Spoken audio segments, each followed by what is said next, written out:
Bad coaching. Bad. Kid had no chance, just like Shedeur has no chance. Go take your quarterback. Go on. Go take your Messiah. Go on.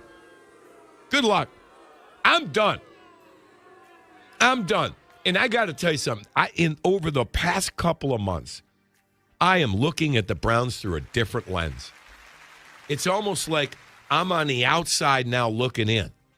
And I can't wait. I shouldn't say this. I don't want to be negative. It's Christmas week. You think the Browns are going to get this right next year? I said it was pathetic. The play calling in a critical situation like that is pathetic. And it's because your head coach has his head buried in a play sheet. And he's not coaching the game. The Cleveland Browns are a full-blown dumpster fire right now, and there's no spinning it anymore. No clever framing, no moral victories, no fake optimism to soften the blow. 3 wins, 12 losses. Another season circling the drain, and a fan base that's tired of being told to stay patient while the same mess keeps repeating itself. But this is where things stop being just embarrassing and start becoming infuriating. Let's really set the stage because context matters.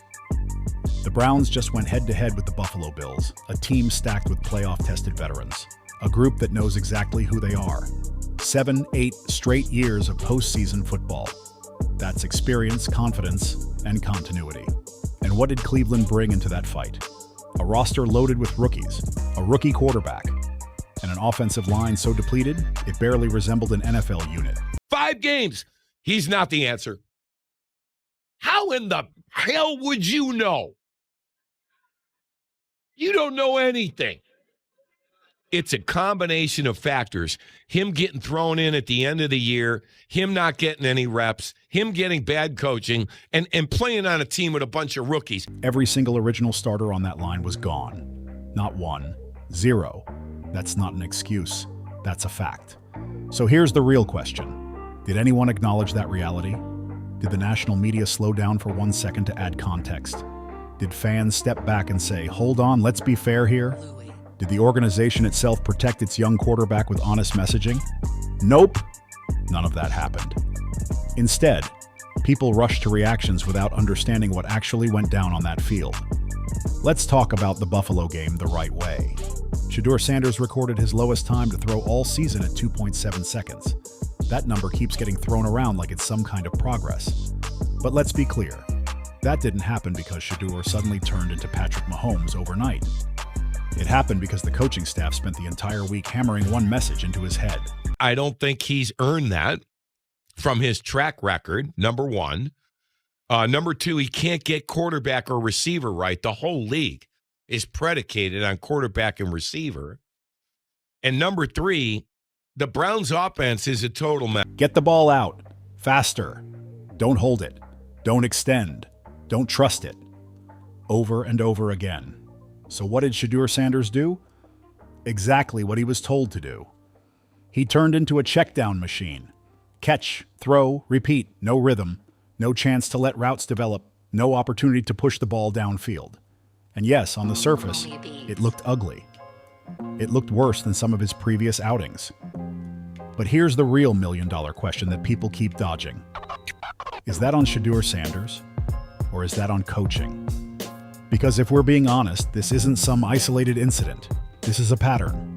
A loud one. A pattern you can't ignore anymore. Joe Flacco came into this offense and looked completely lost.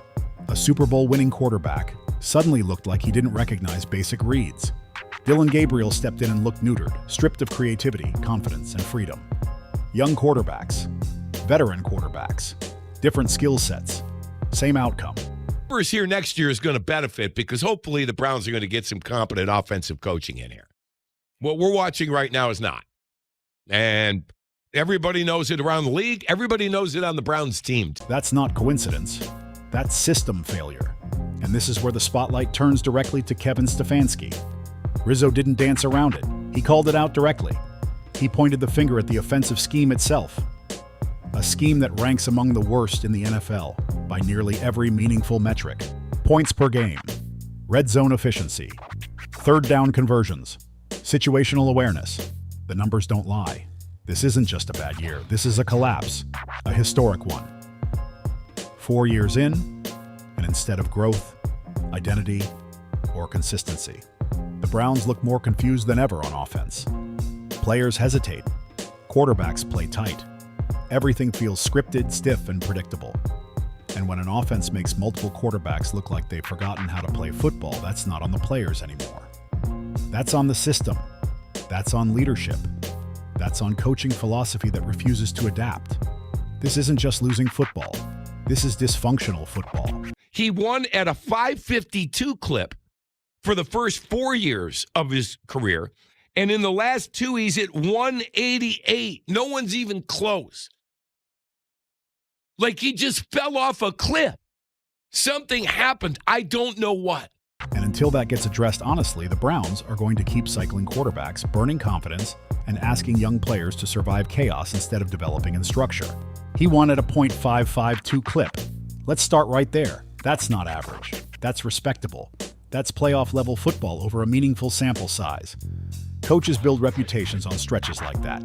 But now let's talk about the part nobody wants to sit with. The last 2 seasons? A .188 win rate. 188. Let that number breathe for a second. That's not regression. That's not bad luck. That's not a couple injuries derailing a promising plan. That is collapse. No head coach in modern NFL history has fallen off this hard, this fast, without something deeper being wrong. This isn't a slump. This is organizational rot.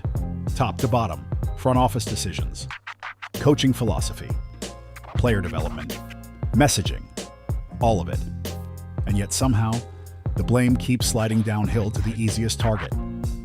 So why is everyone blaming Shedeur Sanders? Why is a rookie quarterback dropped into chaos at the tail end of a lost season, being judged like he's supposed to look like Tom Brady in his prime? Let's be serious for a second. This kid is throwing to practice squad-level talent. His top targets in that game were 22-year-olds. Raheem Sanders, Malachi Corley, Harold Fanon Jr., ! Travion Williams. These are hungry young players fighting just to stay in the league. They're not Pro Bowlers. They're not polished. They're not veterans who know how to adjust routes on the fly. You know what? Done. I am done. I'm done with the whole process. When you guys draft the Lord Savior Jesus Christ next April, and he walks across the lake and he goes 15-2, I'll say I was wrong. I'll say I was wrong. The quarterback coach, the head coach, the offensive coordinator. Did Flacco look like crap in this offense, Chris? Yes. Did Dylan Gabriel look like crap in this offense, Yes. Chris? I think Shedeur looks better than I expected him to in this crappy offense. The offense is garbage. The coaching is garbage right now. I don't know what happened to Coach Stefanski. I don't. And yet the expectation is perfection. No mistakes. Instant chemistry. Immediate wins. Like this is Madden on rookie mode. That's insanity. Rizzo pointed out something critical that keeps getting ignored by the loudest voices in the room. Shedeur Sanders has played 5 games. 5. That's it. In those 5 games, he's dealt with no offensive line, minimal weapons, questionable play calling, and a steady diet of elite playoff caliber defenses.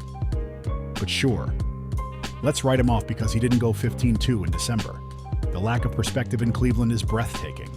This is the same fan base, the same media ecosystem that has cycled through over 50 quarterbacks since 1999. 5-0. And somehow, every single time, the conclusion is always the same. It's the quarterback. Try the next guy. Nobody ever pauses to ask the uncomfortable question. What if the quarterback isn't the problem? What if the system is broken? What if the coaching is the issue? What if this organization simply does not know how to develop talent? 5 games. And people are already sharpening knives. Now zoom out and really look at what Kevin Stefanski's offensive coaching history tells us. Baker Mayfield came into the league with swagger, confidence, fire. He walked into Cleveland believing he could change the franchise. He left looking mentally cooked, second-guessing himself, playing tight. That doesn't happen by accident. Joe Flacco, a Super Bowl MVP, looked completely washed in this system. Then he goes to the Indianapolis Colts and suddenly looks functional again. That's not coincidence. Dylan Gabriel showed flashes, and real flashes. But he was coached into playing scared, terrified of throwing interceptions, afraid to take chances, afraid to trust his arm. And now Shedeur Sanders is walking straight down that same path. The pattern is clear. Different quarterbacks, same results. Stefanski's philosophy doesn't seem built to win games. It's built to avoid blame. Don't take risks. Don't push the ball. Don't trust your playmakers. Don't let the quarterback be himself. Just don't mess up. But here's the problem. You don't win in the NFL by playing scared. You don't develop quarterbacks by shrinking the field. And you don't fix a broken franchise by blaming rookies for organizational failure. Play safe. Take no risks. Get the ball out fast. Don't turn it over. Chris, you're playing the Bills. No one brought that up. No one on your post-game show said, wow, we're playing probably the best team in the AFC with a bunch of fucking rookies. Oh, come on. What the fuck's wrong with you people? That mindset sounds clean on a whiteboard, but let's be very clear. That is not how you develop a franchise quarterback. That's how you break one mentally. That's how you strip instincts. That's how you turn confident passers into hesitant robots. Rizzo nailed this point with a perfect comparison. Look at Josh Allen and the Buffalo Bills. When Allen came out of college, he was raw, wildly inaccurate. Big arm, big athlete. Tons of upside, but inconsistent as hell. If Cleveland had drafted him, let's be honest, he would have been buried by week 6. But Buffalo did something radical. They used common sense.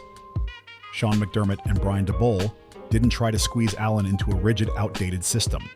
They didn't coach him scared. They didn't threaten his confidence every time he made a mistake. They built the offense around what Allen could do. They let him run. They let him scramble. They let him use that cannon arm. They let him fail forward. And guess what happened? He grew. He evolved. He learned when to take risks and when to dial it back. That's development. Cleveland does the exact opposite. They take whatever quarterback walks through the door and force him into a prehistoric offensive scheme. No flexibility, no creativity, no adaptation. And when it predictably fails, they blame the quarterback, trash his confidence, and move on to the next victim. That's not bad luck. That's a cycle of dysfunction, and it's been happening for decades. Now let's address the elephant in the room, the leaks.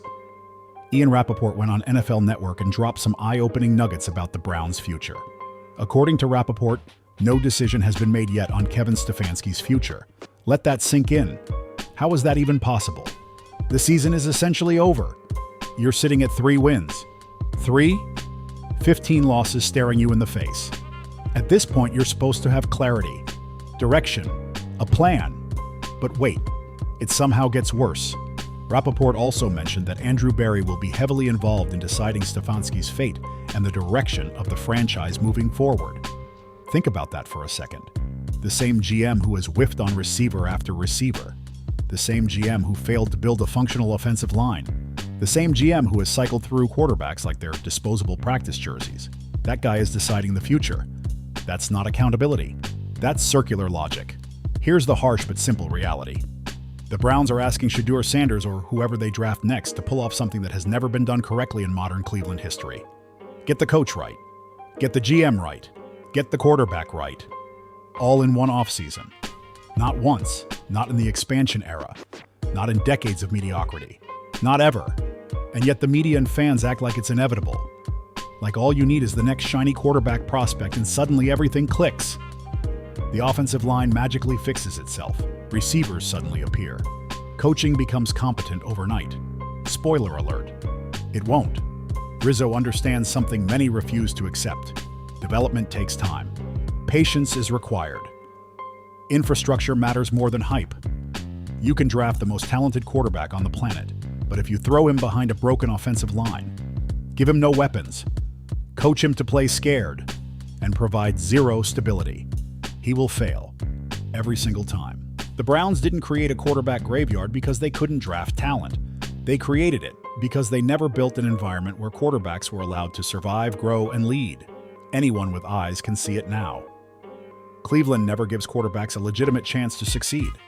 The moment things get uncomfortable, they panic. They blow it up. They start over. And then they act shocked when the results never change. Rinse, repeat, 25 years straight. That's why Tony Rizzo's rant hit so hard. Not because it was loud, not because it was emotional, but because it was honest. He's not being a blind apologist.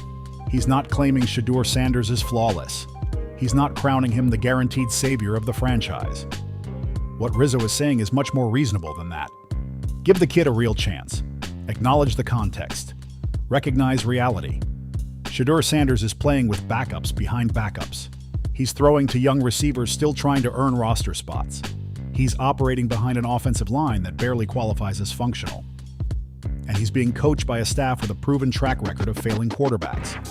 On top of that, he's facing elite competition, playoff-caliber defenses, veterans who feast on inexperience. And yet, despite all of that, the effort was there against the Buffalo Bills. The Browns fought. They competed. They didn't fold. That matters. It speaks to the players' pride, their resilience. And yes, it even speaks to Kevin Stefanski's ability to keep the locker room engaged despite a lost season. But let's not confuse motivation with competence. Motivation only takes you so far. At some point, you need an offensive scheme that actually helps players succeed. You need structure, creativity, adjustments. You need to empower quarterbacks, not coach them into paralysis. And that's where Stefanski has failed, catastrophically. So now comes the crossroads, the moment Cleveland always mishandles. What happens next? Do the Browns finally clean house? Fire Stefanski, fire Barry, and reset the culture the right way? Do they give Shedeur Sanders another year with competent coaching and a real infrastructure? Or do they do what history says they'll do? Take the easy way out. Blame the quarterback. Draft another one. Keep the same broken system. And convince themselves that this time will somehow be different. We've seen this movie before. Over. And over. And over again. The names change. The draft picks change. The excuses change. But the outcome never does. Rizzo sees it. Browns fans see it. Even casual NFL observers see it. The problem in Cleveland isn't talent. It isn't draft position. It isn't bad luck. It's organizational incompetence from the top down. Until that changes, it does not matter who's taking snaps. The results will stay the same. Shedeur Sanders was set up to fail, just like Dylan Gabriel, just like Joe Flacco in this system, just like nearly every quarterback who's passed through Cleveland in the last quarter century. The question isn't whether Shedeur can play. The real question is whether Cleveland is finally ready to change how it operates. Or are we just gearing up for another lap around the same exhausted, soul-crushing carousel? The clock is ticking. The offseason is coming fast. And the Cleveland Browns have a decision to make. Let's hope they make the right one.